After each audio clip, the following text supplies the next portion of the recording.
Welcome to Ask and Learn. So we are given this function, and this domain is also given from 0 to pi.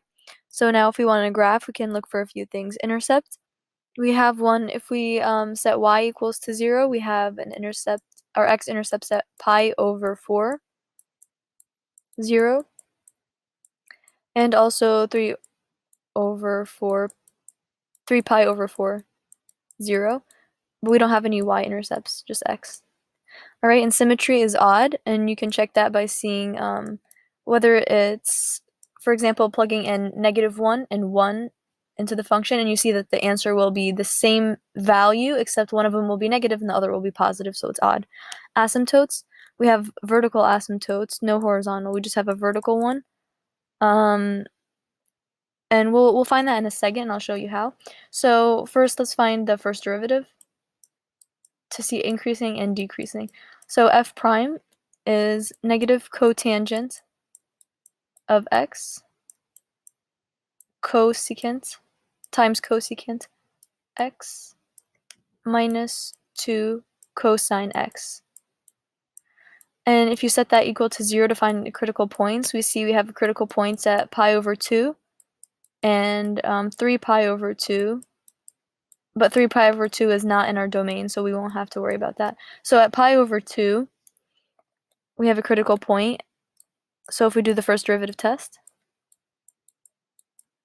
and we put pi over 2, we see values smaller than pi over 2, it's going to be decreasing, and then greater, it's going to be increasing.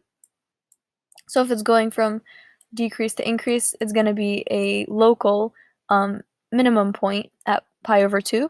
And if we do test f of pi over 2, we're going to see into our original function, we're going to get the value -1. Okay, so that's the first derivative test.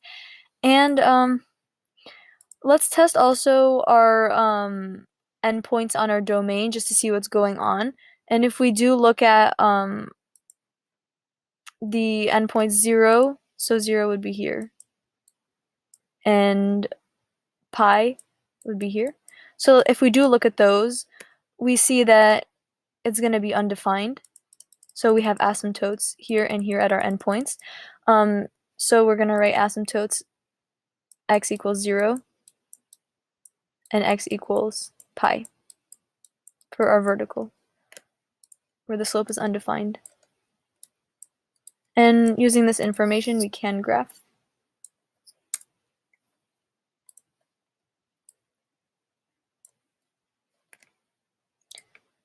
So from 0 to pi.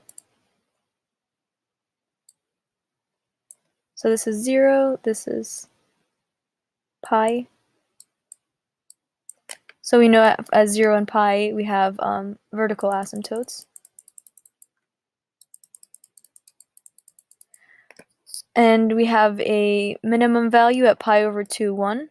So pi over 2 is going to be the halfway point. Pi over 2, and then, -1, sorry. So this is -1. So pi over 2, 1, this is our minimum, local minimum value. And we know it's going to be decreasing, close to but never touching the asymptote, decrease, hit our minimum point, and then start to increase. Because with our first derivative test, we can see increasing and decreasing. And this is our function for our domain.